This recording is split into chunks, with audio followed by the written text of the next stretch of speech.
unapologetically yourself. Now, what does that mean? Essentially, what I'm going to be talking about is my favorite subject matter, which is me. I'm going to be talking about my opinions, how I entered the industry, and quite honestly, that wasn't me, by the way. And quite honestly, when I entered the industry, I spent many years lost. I didn't really know what I was doing. I went down lots of wrong routes, and eventually I just got to a point where I just thought, F that, I'm going to start creating work that I like, work that resonates with me, and working my business in a way that suits me and benefits me. And all of a sudden, the inquiries started coming in. The clients started booking. So that's essentially what I'm talking about, is how to be unapologetically yourself and ignore outside noise, influences, and advice from people that may be to your detriment. So, to be yourself in a world that is consistently trying to make you something else is the greatest achievement. Now, what I mean by that is, particularly with social media, there's a lot of noise and there's a lot of voices out there that are always trying to make you something else. As photographers, when I look on Instagram or any social media, I will see light and airy editing, dark and moody editing. Am I a documentary wedding photographer? Am I a destination wedding photographer? Am I a looks wedding photographer? And all of these noises and all of this chaos comes towards me and can influence my art and your art as well. And certainly when I started in the industry, I didn't really know what I was, so I'll be honest, I chased a bit of everything. And you do need to stick around because I'm going to be showing you some early work, and it's terrible. It is awful. But it will show you the kind of work I was creating. And whilst it was good, I was very empty inside creatively. I wasn't really I wasn't happy. I wasn't coming home from shoots thinking, oh my God, I have absolutely smashed that shoot because I've created all this work that I love. The things that I loved, I didn't think people wanted to see. And so I was heading down the wrong routes, and eventually I got to a point where I just thought, I need to start connecting back with who I am and the things that interest me. So that's essentially what we're talking about. Fads, trends, voices within the industry, and how you can connect with yourself, be authentic, and then that will connect with your clients. So, ignoring others' opinions and influences will save time and, more importantly, money. I know this sounds like I'm preaching, and I'm really not. But when I started in the industry, I bought so many stupid presets. I chased so many stupid computer programs. I did so many different techniques and styles that I thought I had to do because the photographers I liked were doing it, regardless of whether or not it was correct or right for me at the time. And I wasted so much time and so much money. And I'm going to prefix this conversation before we really get into it by saying this is my opinion. These are things that I believe. Now, feel free to disagree, because that's the great thing about FedWed. They are an open, voiced community, and they encourage conversation. However, do try and take something from my message about how you can connect with your authentic self, be real, and you will find that your audience will just go, right, I get that. I understand what they are trying to say. So, we're going to start by talking about myself. I am Chris Denner. I have been a photographer for 26 years. Like, I know I look about 26, but I have been a photographer for 26 years. I've been self-employed for 16. For 16 of those years, I have successfully ran my own business. For 16 of those years, I have been a wedding photographer. And I have shot anywhere between 0 weddings and 1,000, and it's probably more like 1,000 weddings. I have shot a lot of weddings. I am not an educator that stands on a stage and shoots maybe 3 or 4 weddings a year and then tells you how to do it. For example, this week I have just finished a triple header, Thursday, Friday, Saturday weddings. Yesterday's wedding was in Newcastle, and I am here on the stage talking to you now. So I am day in, day out providing this photography. 2 of my clients are actually within 20 meters of me, the lovely Jeremy and Miranda over there, who dragged me down to London to shoot their wedding. And I hate London. I hate London weddings. But I love Jeremy, so I came all the way down to shoot his wedding. and got locked in a bathroom at 4 a.m., but that's a story for another time. That wasn't Addie's wedding, by the way. That was just in the Airbnb. So I am Chris Denner, and my work and my brand, as it were, is brash, colourful, authentic, loud. I pride myself on my customer service. I pride myself that every client that I work with inevitably refers me on to other clients and then leaves me 5-star Google reviews. Miranda literally left me one 2 days ago. I have nearly 300 5-star Google reviews. That should tell you, and it also tells my potential clients, that they can book with confidence and that I deliver time and time and time again. So my brand is colourful, it is brash, it is straight down the line. And that does connect with a lot of my clients who want something a little bit special, but they want it to be authentic and they want it to be real. So my work looks a lot like this. I love simple ideas. I love colour. I love shape and form, movement and mood. These are things that are important to me. And when I started in the industry, and I will show you them photos because they're just total cringe, I was that photographer that literally put everybody in the frame. Everybody was right in the bullseye. Everybody was right. Looking at the camera. Everybody still here? Go!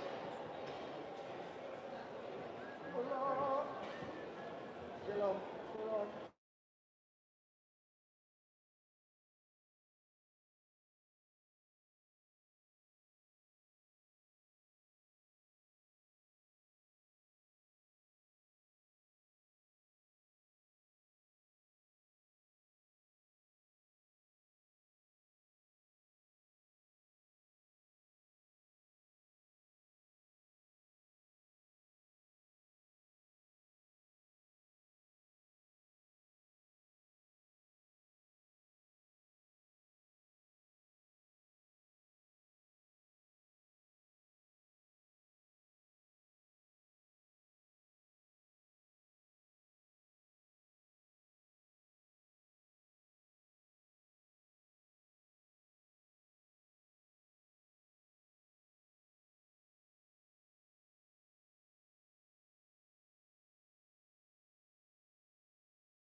Not sure what they want, and they're just bored by the sea of sameness. And that's exactly how I actually met Jeremy, who saw me at the, and Miranda saw me at the NEC 2 years ago and literally said to me, you are the only person here that has any credibility that we are actually, obviously being in the industry, but are actually attracted to work with, which was quite flattering. And I think I was just really cheap and Jeremy just wanted a deal. That was the most expensive, apparently. So again, this is an example of my work.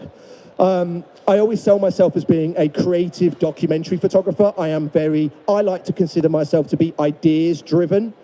I'm not the kind of photographer that will just stand a couple, plonk them down and get them smiling at a camera. I'm much more interested in climbing on a table, shooting through a chandelier, having put a flash behind the couple. These kind of images, for me, they make me happy. I'll be brutally honest. Like, these kind of images are as much for me as they are for the couple. So this is the kind of work that I create now. True emotions. I love making grown men cry. Mostly dads at weddings. I think there's something really special about the relationship between a mother and a son, mother and a daughter. These kind of emotions I genuinely love. So 90% of my work is this, well seen, well documented. And the other 10% is that more kind of, hey guys, listen, I've got an idea, why don't we try this? Not sure what it will look like, but I'm taking the client on the journey with me. And more often than not, it actually works.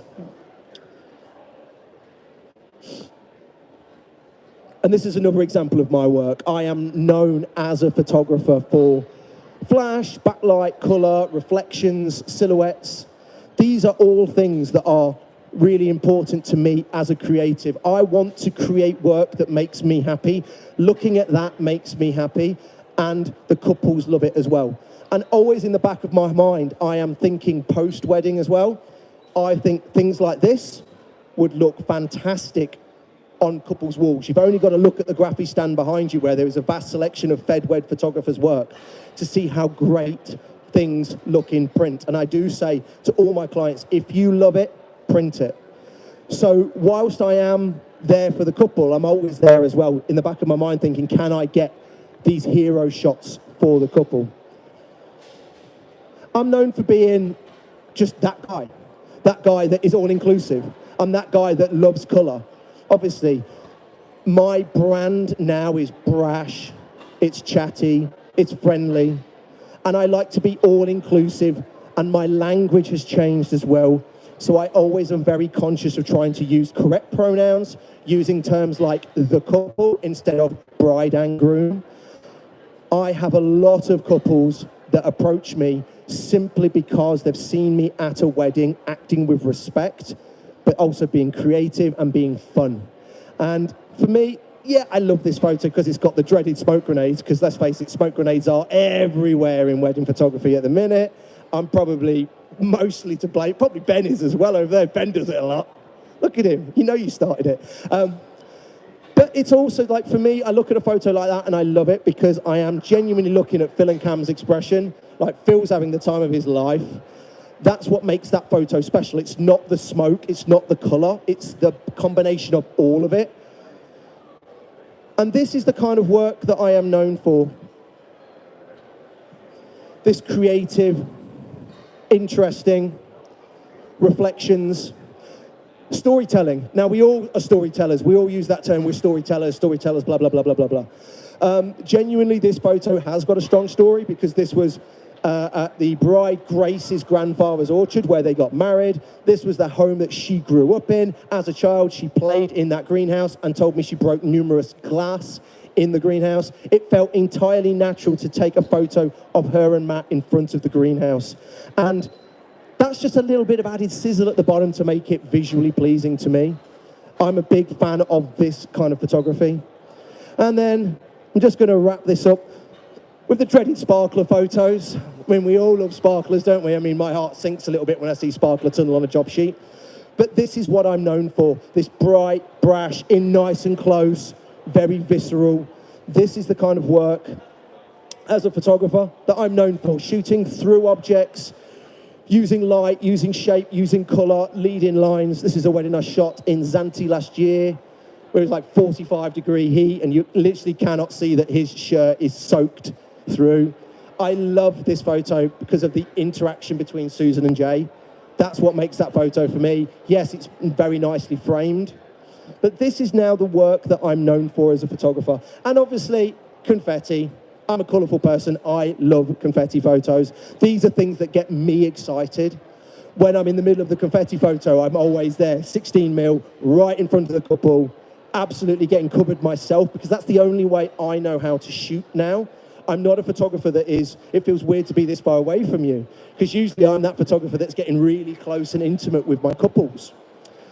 So like I said, I am a working photographer that works a lot. Last year I shot 68 weddings, ladies and gentlemen. That was a COVID rollover. There were, a few of them were for COVID, but I still shot 68, including 4 destination weddings. This year I've shot, we'll have 45. Next year I've already got 38 booked in. So I don't want you to think that I'm on here on some pedestal sort of wagging my finger and telling you what to do. I'm telling you what works for me. But then we're going to take it back in a little bit and tell you about what wasn't working for me and what was leaving me very empty. So just to quickly show you, these are my last 5 weddings, ladies and gentlemen. So this is just 4 images from each wedding, and hopefully you can see. There's Jeremy, yay! Where's Miranda? You made it, you famous, love. Hopefully you can see a style and a feel and a look that is within my work. Because when I started as a wedding photographer, consistency, I couldn't even spell it, let alone achieve it with my work. And when I show you the old work, you'll see, oh my days, what was he doing? Yeah, so this is, dreaded smoke bomb photos again. Dreaded smoke bomb photos. So yeah, that is the last 5 weddings. So that is what I do. But it wasn't always like this. So this is one of my last weddings.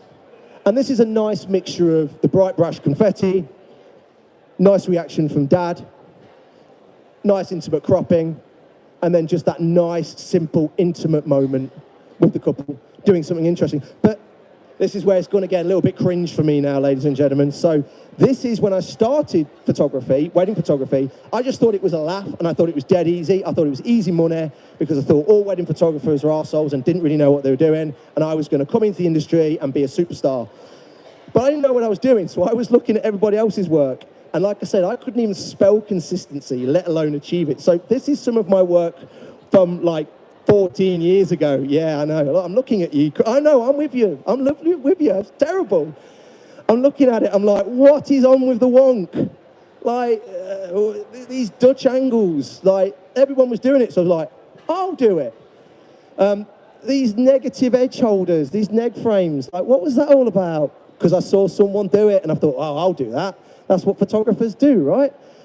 You know, sometimes within the same wedding, I would put photos like that in the same gallery with like completely different edit and styles, different white balances. I'd go from something quite cold and quite blown out to something just completely naff, and I just don't really understand why I would do that. When I was looking through my Google Drive for the oldest photos I had saved, and I came across these, I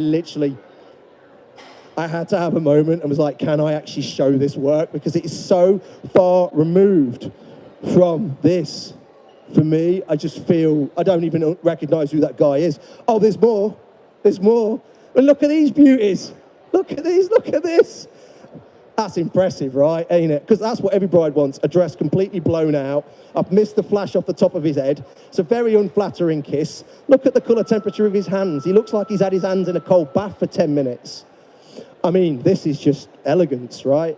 I don't know why I had to turn it that colour, but I saw other photographers doing it, so guess what? I did it as well. I mean, and that is probably one of the best firework photos you'll ever see. I mean, it's coming out the top of his head for a start, and I've got that dynamic angle, which is just frankly a joke, ain't it? It's terrible. So this was the type of work oh, there's more as well, there's more. This is the type of work I used to create. Like, I used to create that and think, oh my God, woohoo! I'm onto some like crazy stuff right now. And I mean, this is from like June 2021. So this is like 13 years ago. I remember when I shot this image using off-camera flash, and I was so excited because I'd got like this lead-in line, and I'd kind of put these nice shooting through the sun and all that nonsense. And that's not to say at the time it wasn't right for the clients, because it was, and they all loved it. I hope they did. But it's like, at the time, it was an example of me following other people's trends and other people's examples, and it just wasn't really very exciting for me. And after shooting, I was just getting to the same edits, and I was like, I am so bored of this. This just isn't me. As a personality, I'm quite confident, brash, loud, colourful. And this work, as you can see, just doesn't reflect that. So I started to think about things like this. People appreciate and notice distinctive photography. This is my new stuff, by the way, and just in case anyone's like, yeah, that's shit, mate, that's dreadful, because like, I'm really like this image. And this is an example of the type of work that I do now. And I kind of had this light bulb moment where I was like, I can be stuck in the sea of sameness, creating the same work as everybody else, not being the dim light in the dark room, or I can try and create work that people will appreciate and notice. And as soon as I did that, I thought, I don't know if this is really a good move for me, because people are booking me, people are booking my prices. Do I make this creative shift into work that I want to do? I did it. I leaped feet first into it, like I do with everything. And within 3 to 4 months, my bookings my diary was essentially full. I took a stand at the National Wedding Show, the first time I'd ever done it, and I took a collection of work that was purely crazy, creative, and documentary, and I literally took something silly like 22 bookings over the 3 days at the NEC. And I didn't even know what to wear, so I pretty much just borrowed a friend who was a estate agent at the time, borrowed his suit jacket over a white t-shirt and jeans, because I just like, that's what guys wear at wedding shows. I tried to look like Jeremy, but just massively missed. I look like a pound shop Jeremy is what I look like, ladies and gentlemen.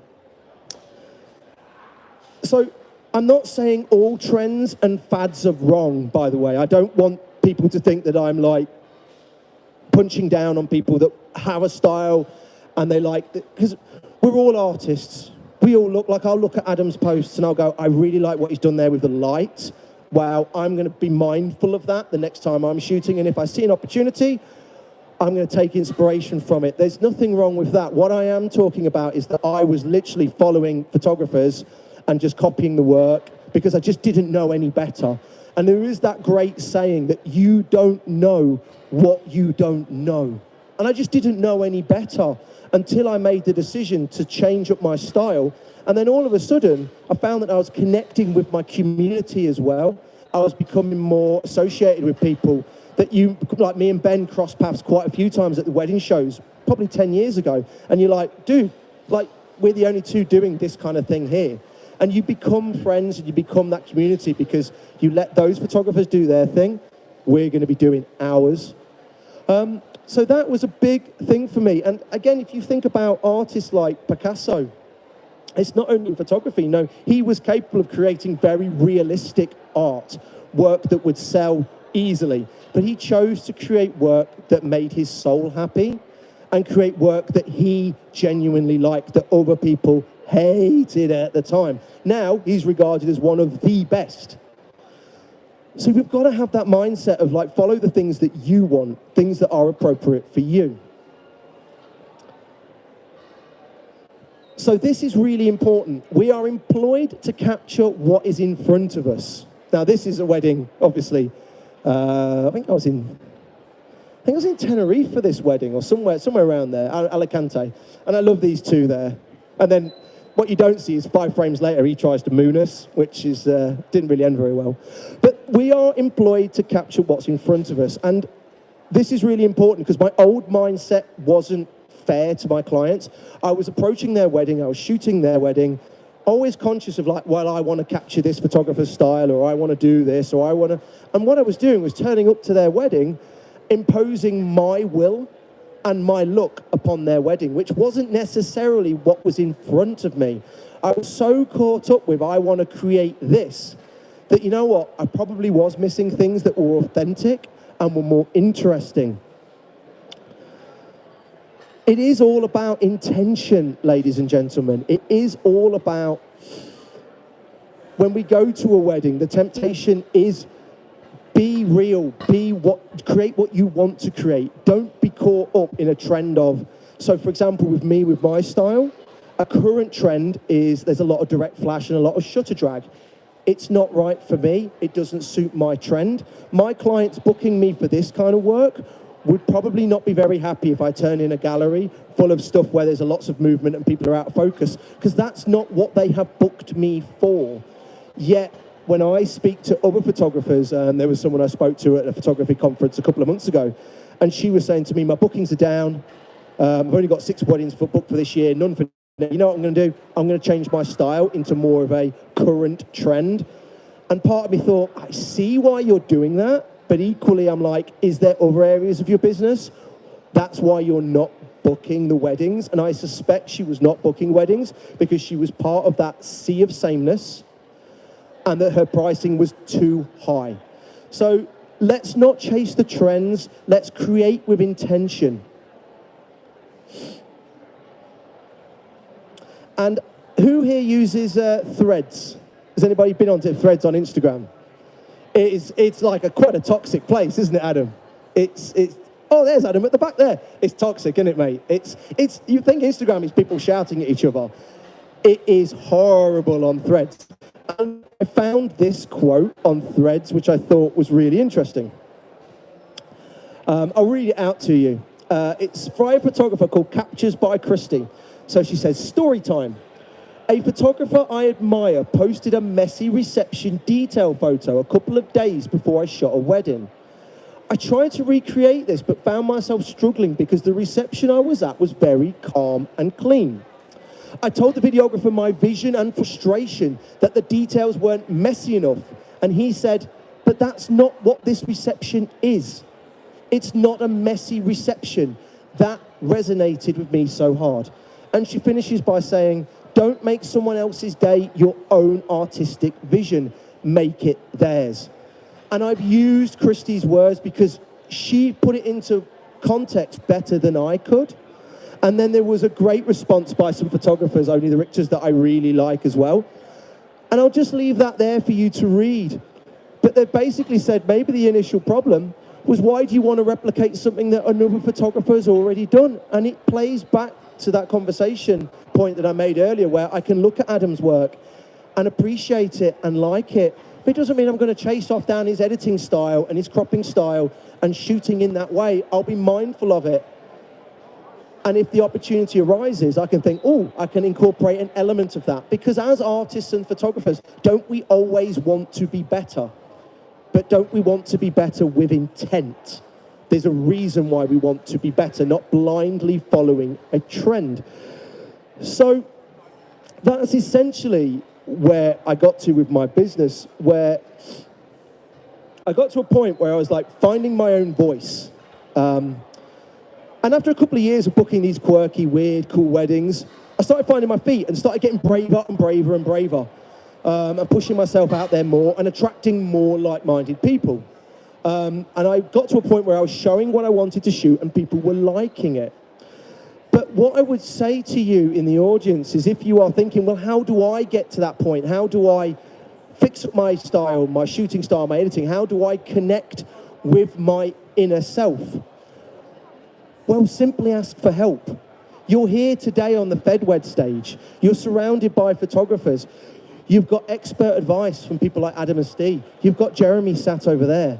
And this is one of the best things I can tell you as an emerging photographer, or as a photographer, or even a photographer's 26 years. I still ask for advice and help, because simply embarrassment is the cost of entry.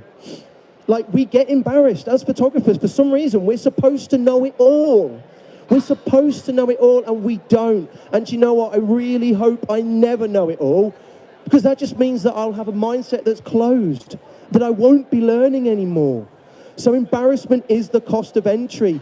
You've got lots of suppliers, experts here. Just ask questions. I say to everybody when I speak at conferences, just drop me a DM on Instagram if you've got a question and I will answer it. Speak to people next to you. Make connections. Embarrassment is the cost of entry. And I know it feels like quite cringe, but that's kind of what you've got to do. So now, because I took the time to be embarrassed and took the time to cringe, this is what I'm known for now. And as you can probably see, and I hope you can tell, it's light years away from the type of work that I was creating 14 years ago. I feel personally that I have a voice and a look and a feel all of my own. And I'm just going to show you these couple of slides of my work, just so that hopefully you can see that now there is a consistency, a feel. There's nothing more flattering to me than when a photographer approaches and says, I knew that photo was yours. I see that on a grid and I know straight away that is a Chris Denner photo. That tells me that I've nailed it, and I am delivering this time and time and time again for my couples. My signature shots, which everyone has, like I said, I love the confetti. I love the brash energy of it. I'm a massive fan of colour. Absolutely obviously love colour. Whilst, yes, I do enjoy black and white photography as well, because there is a real artistry to it. I do appreciate that. As an artist, I am drawn to colour. So taking the critical decisions to actually maybe not be thinking of black and white and instead engaging with the colour, that's important to me. I like to think that I am an ideas-generated photographer, that I will try and think of ideas to make things interesting, be it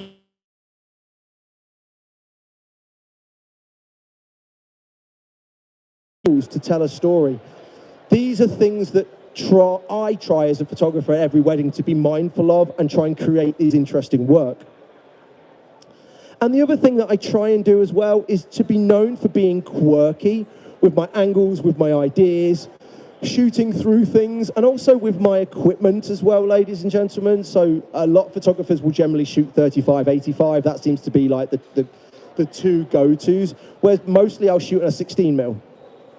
That's just for me, that's what I like about imagery like this, that I am quite happy just to run up and get super close to a couple. I have no problem doing that, to create images with this kind of intimacy.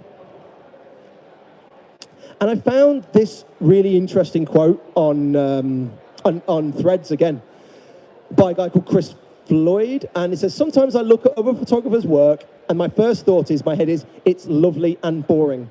What I mean by that is it shows faultless and exquisite visual taste, but there's nothing there that makes me want to eat it. I think that's quite powerful because it ties into my suspicion that as photographers, it's very easy to fall into the sea of sameness, where as potential clients, if they're looking at 5 to 10 photographers, surely you want to be the alternative. You want to be the one that stands out, for good or for bad, because even if they don't like your work, they're not going to waste your time by inquiring. But if they like your work, they're going to be a much hotter inquiry, because I can't tell you the number of times I've had a lead from a client, much like Jeremy said to me, you're exactly what I'm looking for. I haven't seen this anywhere else yet. Be the difference, and people will find you. So we're going to start getting to the end of my conversation now, ladies and gentlemen, with a little section that I like to call things people will have an opinion on about my work that I don't care less about. So this is just me being difficult. My parents will tell you that I was a very difficult child, and I've carried that through into adulthood. As a person, I'm fairly awkward anyway, in terms of my opinions. These are things that don't really matter to me, and they shouldn't really matter to you. People will give you opinions on them. So the first is pricing, ladies and gentlemen. Charge whatever you want. Charge what you want. Don't listen to the crowd that will tell you, unless you're charging £4,000, you are not valid. No, nonsense. Absolute nonsense. If you want to charge £100 for a wedding, charge £100 for a wedding. Who cares? Like, genuinely. Now, I know Jeremy keeps telling me I charge too little.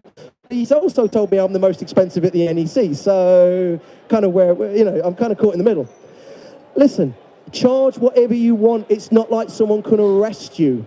The photography community can wag their fingers at you and tell you off as much as you want, but you charge what you want.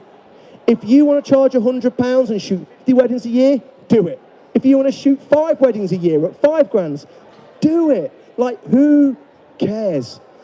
Just because you have a price tag does not mean you're not valid. It's not your validity as an artist. I would say get paid what you're worth. Definitely, I would say that. Get paid what you're worth as a creative, as an artist.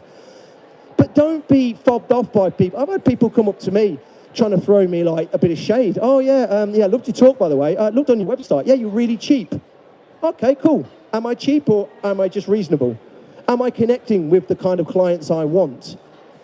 Because it seems to be a little bit of shade throwing. Oh, well, I loved your talk and I thought you were great, but your prices are really cheap. Well, okay, it's great that you think that, but you know what?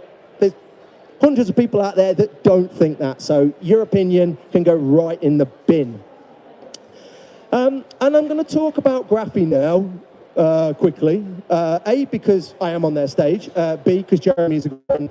But equally, like, if you don't sell books and prints as part of your packages, you need to have a conversation with Jeremy. I've been working with Jeremy now for probably 2 years now. Jeremy has legit made me money. He's made my business easier. I now sell albums to practically every client. And if you don't, you're missing a trick.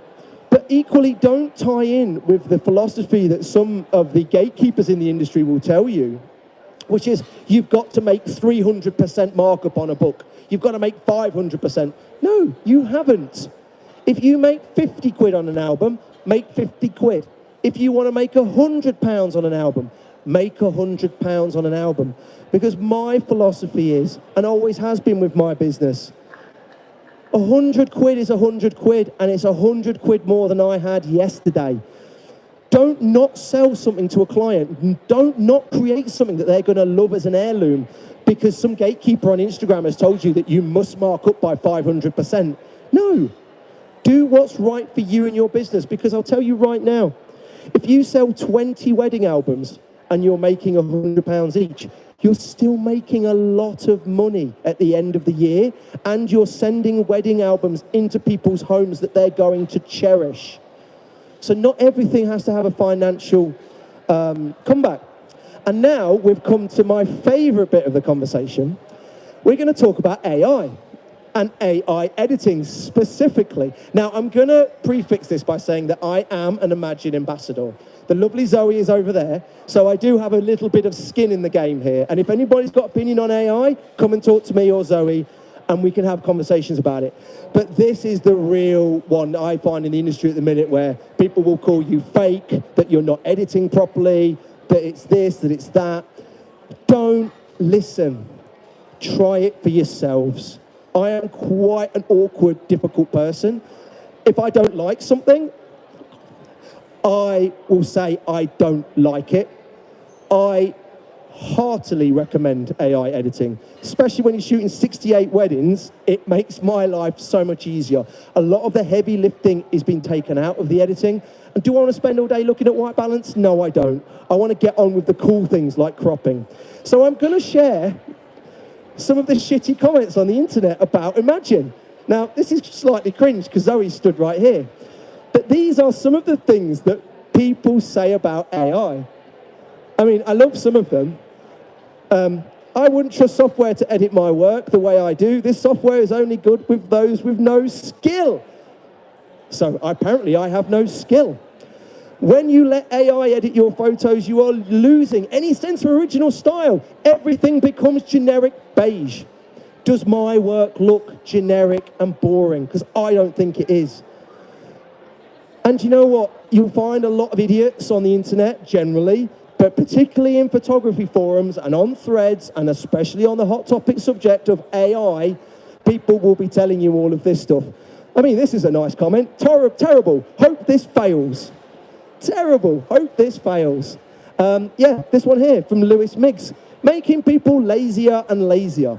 Like, it's just nonsense. But if you were to listen to all these comments on the internet from so-called experts wagging their fingers at you, telling you to edit yourself, you wouldn't know how amazing AI editing can be.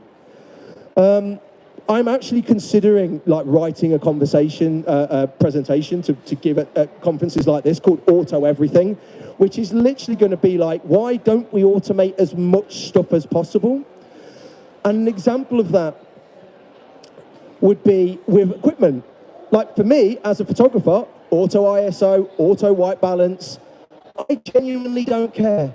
If people want to think less of me because I'm using an auto white balance or an auto ISO, whatever. You judge me as much as you want, you finger-wagging gatekeepers, because I want to be in the moment. I want to be enjoying my photography, seeing what's in front of me, not fiddling on the back of a camera to change settings. Now, if there are purists out there that want to do it themselves, amazing. Absolutely amazing. But it's not for me. And this is an opinion where people try and tell me that I'm not a photographer. Then I'm like, well, clearly I am, because I'm on a stage talking to you about it, and I've been doing it for 26 years. So the difference really is about mindset. That's the main difference I really want you to take away from my conversation today, is do things that make you happy. If you want to use AI, do it. If you want to start selling albums, speak to Jeremy. If you want to start creating work that's bright and brash and colourful, do it. If you want to follow an artistic vision that's right for you, do it. Like, who really cares? But what you will find, much like I find with my business and my work, is that you will connect with the right audience. Honestly, you really, really will. You will find your tribe. And that is why I can stand here as a guy with throat tattoos, neck tattoos, a nose ring. Couples love me, and they love my work. They can't wait to book me. When I'm at a wedding, mums and dads and grandmas love me. Don't let appearances put you off. Don't become the person you think you're going to be, because if someone was to say to you, close your eyes and imagine a wedding photographer, they probably don't look anything like me at all. But I can tell you now, with nearly 300 five-star Google reviews, my clients love what I do and appreciate what I do. So for me, the difference was mindset. And I do just want to leave on this subject as well. It is enough just to be a photographer. It really is. You've not got to be a marketing executive. You're not going to be a social media manager. You're not got to build a brand. You're not going to be an educator. You've not got to do this. You've not got to do that. You've not got to have a newsletter. You've not got to do all these things. Just look, it's enough just to be a photographer. Don't let the noise in the industry dictate that you have to be this, and this, because you don't. Just think about the things that you want to do. And years ago, I made the decision that I was going to chase genuine, authentic moments and then mix that with creative, brash moments. And it's resonating for me. And I do love this, that as a business, you're going to get it wrong and you're going to make mistakes. I love that I can start a YouTube channel and abandon it. I can write a blog post full of errors. I have a website. It's got terrible SEO. It's got loads of broken links on it. But I'll get better and I'll fix it because I haven't got to be everything all at once. The main thing for me is being the best photographer I can. And that's what I've found works. So I'm just going to leave you, having obviously thrown out all them opinions, with this lovely quote, because apparently you're supposed to end a presentation on a quote. And this is from the wonderful Keanu Reeves. And he literally says, at this stage in life, where I stay out of discussions. Even if you say 1 + 1 = 5, you're right, have fun.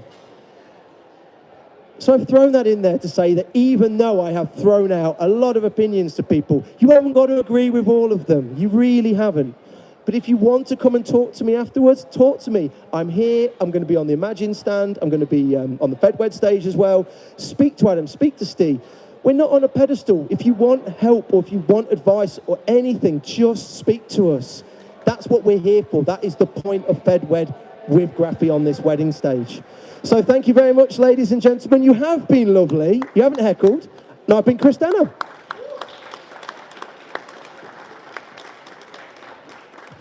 Top man, Chris. Thank you very much, Chris. Awesome. Adam's here, Steve's here from fedwed.com. So if you're a wedding photographer or a filmmaker, chat to these guys about what their vision is to help you. Obviously, we're here on the Graphic stand as well. If you're not a customer, or even if you are a customer and you want to win a Young Book or a Go Book, fill in one of these forms with any of the team that are there, and you'll get the chance to win one by the end of the show. Adam, did you want to say anything about FedWed? Thanks for all being here for the first ever talk on the wedding stage. I'm Adam, I'm from FedWed. Not going to say much other than we're here to support wedding photographers, wedding filmmakers. If you want to chat to us about anything at all, you want to find out a little bit more about what we do as FedWed, come and speak to us. We're very friendly and we're happy to chat about anything you want to chat about. But yeah, thanks guys. Brilliant. Thanks everyone. Thanks Chris.